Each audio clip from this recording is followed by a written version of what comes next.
Hello everyone, once again here we will discuss the next topic. I am Haridwar Singh here. So in this lecture we will discuss the geometry, the different geometry in the coordination compound. So whatever the postulates and whatever the things we have discussed in the valence bond theory, so there we have discussed that metal combines with the ligand, and now we are focusing only to the secondary valency of the central metal in the coordination sphere. Okay, so secondary valency was directional, और जो भी secondary valency का directional है तो वो कोई ना कोई ज्योमेट्री को भी डिफाइन करता है. Okay, so your ligand we have taken है ना. इस लिगेंड्स में प्राइमरी वैलेंसी अगर इंक्लूडेड है तो उसको भी हम काउंट करेंगे, बट यहाँ पे बस फोकस करना है क्या कि अगर लिगेंड्स 6 हैं, we can take the example of like K4 FeCN6. We can take the example of K4 FeCN2 S2O2 and Cl2. It doesn't matter, ये कोई फ़र्क नहीं पड़ता, बिकॉज लिगेंड्स हमें टोटल 6 होने चाहिए. यहाँ पे 6 लिगेंड्स, अकेले साइनाइड 6 ले, यहाँ पे 2 साइनाइड हो गए, 2 वाटर के मॉलिक्यूल्स हैं, 2 कोलाइड हो गया, तो 2 and 2 4. If there are 4 ligands attached to the central metal atom, okay, in that case the structure is always will form like this one, and this structure is called as L. So ligands are 6, so we have just draw the 6 ligands. Okay, now this structure will termed as octahedral, regular octahedral. This is the octahedral structure, and that is why such coordination compounds which coordination number is 6, means which have 6 ligands, they are known as octahedral complex. So these are what? octahedral complex. क्योंकि geometry इनकी octahedral है, इसलिए इसको हम octahedral complex भी कह रहे हैं. लिगेंड 6 होने चाहिए, चाहे वो सिंगल टाइप का हो, चाहे वैराइटीज़ ऑफ लिगेंड्स मिल करके हो, कोई फ़र्क नहीं पड़ता, 6 होने चाहिए. ठीक है, अब यहाँ देखते हैं अगर 4 हो जाए, बहुत ध्यान से देखिएगा बिकॉज यही थोड़ा सा इंपॉर्टेंट है. अगर लिगेंड्स 4 हो गए तो 4 होने की क्या क्या पॉसिबिलिटीज़ हैं. अगर लिगेंड्स 4 हो गया तो उसका देखो ए का हाइब्रिडाइजेशन हो सकता है sp3, 1 इस possibility.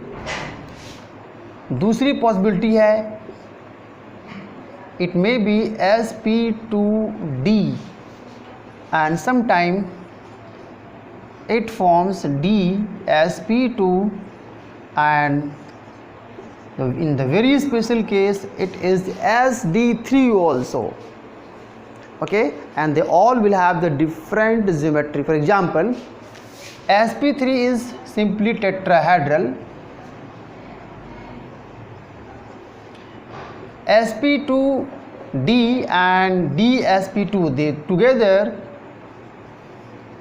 they are square planar structure, and this sd3 is again tetrahedral. Okay, so if there are 4 ligands, these are the hybridization which can be possible, and these things we will discuss here only. Okay, so please ध्यान से देखिएगा और and तक देखिए ताकि आप समझ पाएँ कि ये डिफरेंसेस किस वजह से हो रहे हैं. पहली बात, हाइब्रिडाइजेशन जैसा जैसा है उनका स्ट्रक्चर भी बदल जा रहा है. टेट्राहेड्रल भी हो सकता है, स्क्वायर प्लेनर भी हो सकता है, 2 ज्योमेट्री हो सकती है.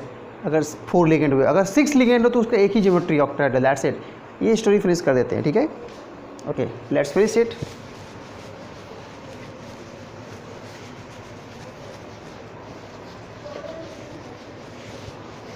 सो टेट्राहेड्रल ज्योमेट्री बचपन से पढ़ते आ रहे हैं हम लोग हैं.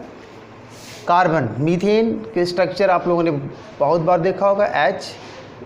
सो this geometry is somehow called as octahedral geometry, tetrahedral geometry. So nothing is new, same here. यहाँ भी जो टेट्राहेड्रल आपको दिख रहा है उसका भी स्ट्रक्चर भी एग्जैक्टली ऐसे ही होगा। यहाँ पे होगा कार्बन की प्लेस पे मेटल और यहाँ पे होगा ligands, that's it. Okay, so what we have to discuss, क्या हमें ध्यान देना है, स्क्वायर प्लेन स्ट्रक्चर क्या है, मेटल यहाँ पे होगा और सेम प्लेन पे, एक ही प्लेन पे ligands and ligands, they will attach like this one.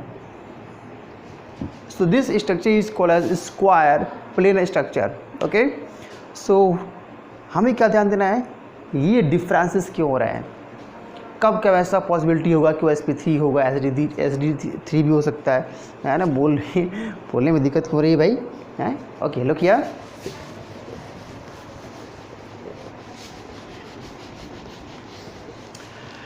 okay, so first of all we are taking the example of this tetrahedral complex sp3 type.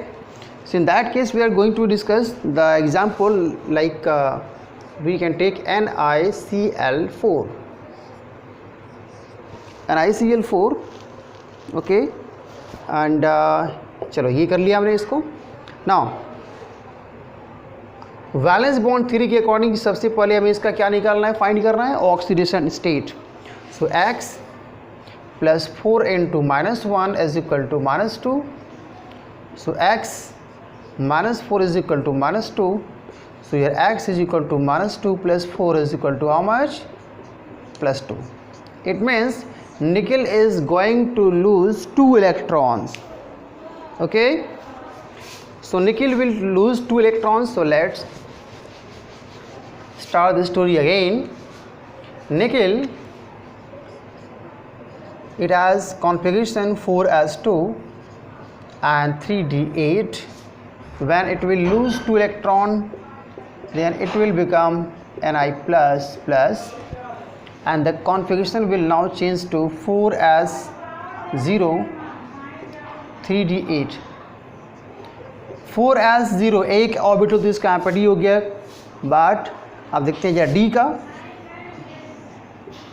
1 2 3 4 and 5 1 2 3 4 5 6 7 and 8।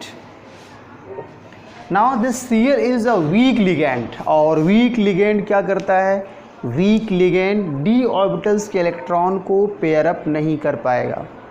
इस means inner जो 3d orbital है वो उसमें से एक भी orbital empty नहीं हो सकता। इन दैट केस अभी क्या करेगा,